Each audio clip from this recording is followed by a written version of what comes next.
ଆଜି ସ୍ପଷ୍ଟ ହୋଇଯିବ ଚିତ୍ର। କିଏ କେଉଁ ଆସନରୁ ବିଜୟୀ ହେବେ ଆଉ ଆସନ ହରାଇବେ। ଫଳାଫଳକୁ ନେଇ ନେତାଙ୍କଠାରୁ ଆରମ୍ଭ କରି ଭୋଟରଙ୍କ ଛାତି ଧଡ଼ଧଡ଼। କିନ୍ତୁ ଏହାରି ଭିତରେ ଏମିତି କିଛି ଲୋକସଭା ଓ ବିଧାନସଭା ଆସନ ରହିଛି ଯାହାକୁ ନେଇ ଦ୍ୱନ୍ଦ୍ୱ ଲାଗି ରହିଛି।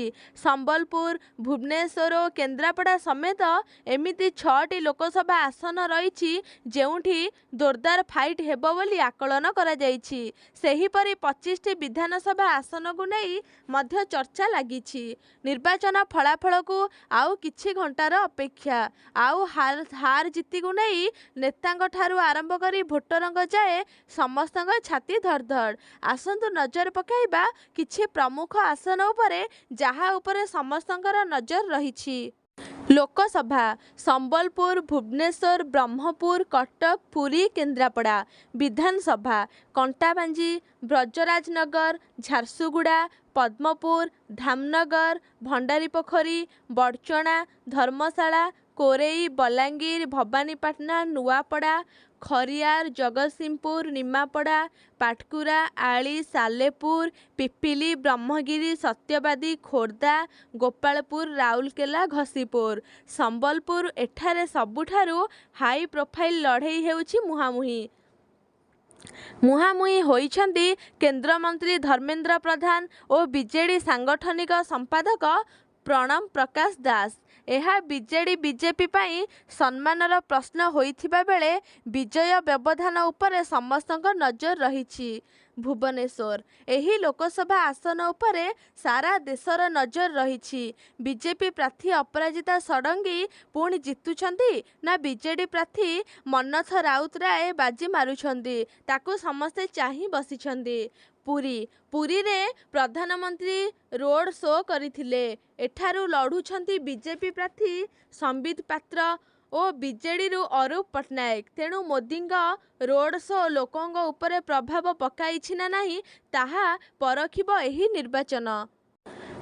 ବ୍ରହ୍ମପୁର ବିବାଦରେ ରହିଥିବା ଗୋପାଳପୁର ବିଧାୟକ ପ୍ରଦୀପ ପାଣିଗ୍ରାହୀ ବ୍ରହ୍ମପୁରରୁ ବିଜେପି ପ୍ରାର୍ଥୀ ହୋଇଛନ୍ତି।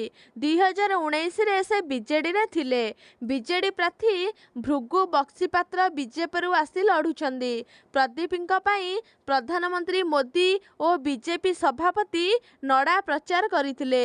ସେହିଭଳି କଟକ ଓ କେନ୍ଦ୍ରାପଡ଼ାରେ ବି ଭର୍ତ୍ତୃହରି ମହତାବ ଏବଂ ବୈଜୟନ୍ତ ପଣ୍ଡାଙ୍କ ଭଳି ଜଣାଶୁଣା ଚେହେରା ମଇଦାନରେ ଥିବାରୁ ଫଳାଫଳ ନେଇ ଉତ୍ସୁକତା ବଢ଼ିଯାଇଛି।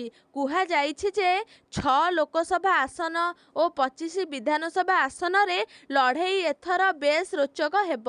ଆଉ ଯିଏ ବି ବିଜୟୀ ହେବ ବ୍ୟବଧାନ ବହୁତ କମ୍ ରହିବ। କଣ୍ଟାବାଞ୍ଜି ଏହି ବିଧାନସଭା ଆସନର ଫଳାଫଳ ଉପରେ ସାରା ଦେଶର ନଜର। ନିଜ ପାରମ୍ପରିକ ଆସନ ହିଞ୍ଜିଳିକୁ ଛାଡ଼ିଦେଲେ କଣ୍ଟାବାଞ୍ଜିରୁ ଲଢ଼ୁଛନ୍ତି ମୁଖ୍ୟମନ୍ତ୍ରୀ ନବୀନ ପଟ୍ଟନାୟକ। ବଡ଼ଚଣାରେ ଏଥର ପ୍ରାର୍ଥୀ ହୋଇଛନ୍ତି ଅଭିନେତ୍ରୀ ବର୍ଷା ପ୍ରିୟଦର୍ଶିନୀ। 6 ଥରର ବିଧାୟକ ଅମର ଶତପଥୀଙ୍କ ଟିକେଟ କାଟି ବର୍ଷାଙ୍କୁ ଏହି ଆସନରୁ ଟିକେଟ ଦେଇଛି ବିଜେଡି। କୋରେଇ ଆସନରୁ ପ୍ରାର୍ଥୀ ହୋଇଛନ୍ତି ବିଜେଡି ସାଂଗଠନିକ ସମ୍ପାଦକ ପ୍ରଣବ ପ୍ରକାଶ ଦାସଙ୍କ ମା ସନ୍ଧ୍ୟାରାଣୀ ଦାସ। ତାଙ୍କ ବିରୋଧରେ ଲଢ଼ୁଛନ୍ତି ବିଜେପିରୁ ଆକାଶ ନାୟକ ଓ କଂଗ୍ରେସରୁ ବନ୍ଦିତା ପରିଡ଼ା। ସନ୍ଧ୍ୟାରାଣୀ ପ୍ରଥମ ଥର ଲାଗି ନିର୍ବାଚନ ମଇଦାନକୁ ଓହ୍ଲାଇଛନ୍ତି। ଧାମନଗରରେ ପୁଣି ପ୍ରାର୍ଥୀ ହୋଇଛନ୍ତି ବିଜେପିର ଯୁବ ଚେହେରା ସୂର୍ଯ୍ୟବଂଶୀ ସୁରଜ। ବିଧାୟକ ବିଷ୍ଣୁ ପ୍ରସାଦଙ୍କ ପରଲୋକ ପରେ ଉପନିର୍ବାଚନରେ ଜିତିଥିଲେ ସୁରଜ। ଏଥର ବିଜେପି ତାଙ୍କୁ ପୁଣି ପ୍ରାର୍ଥୀ କରିଥିଲେ ବି ମୁକାବିଲା କଡ଼ା ବୋଲି କୁହାଯାଇଛି। ବଲାଙ୍ଗୀର ବିଧାନସଭା ଆସନରେ ମୁହାଁମୁହିଁ ହୋଇଛନ୍ତି ପୁରୁଣା ପ୍ରତିଦ୍ୱନ୍ଦ୍ୱୀ ରାଜ ପରିବାର ଓ ନରସିଂହ ମିଶ୍ରଙ୍କ ପୁଅ। ବିଜେଡିରୁ କଳିକେଶ ସିଂହଦେଓ ଓ କଂଗ୍ରେସରୁ ବରିଷ୍ଠ ନେତା ନରସିଂହ ମିଶ୍ରଙ୍କ ପୁଅ ସମରେନ୍ଦ୍ର ମିଶ୍ର ପ୍ରାର୍ଥୀ ହୋଇଛନ୍ତି। ଆଉ ମୁକାବିଲା ବି ନେକ୍ ଟୁ ନେକ୍ ବୋଲି କୁହାଯାଇଛି। ନୂଆପଡ଼ାରୁ ବିଧାନସଭା ଆସନରୁ ଲଢ଼ୁଛନ୍ତି ପିସିସି ସଭାପତି ଶରଦ ପଟ୍ଟନାୟକ। ବିଜେଡିରୁ ମନ୍ତ୍ରୀ ରାଜେନ୍ଦ୍ର ଢୋଲକିଆ ଓ ବିଜେପିରୁ ଅଭିନନ୍ଦନ ପଣ୍ଡା। ଅଭିନନ୍ଦନ ହେଉଛନ୍ତି ବିଜେପି ନେତା ବସନ୍ତ ପଣ୍ଡାଙ୍କ ପୁଅ।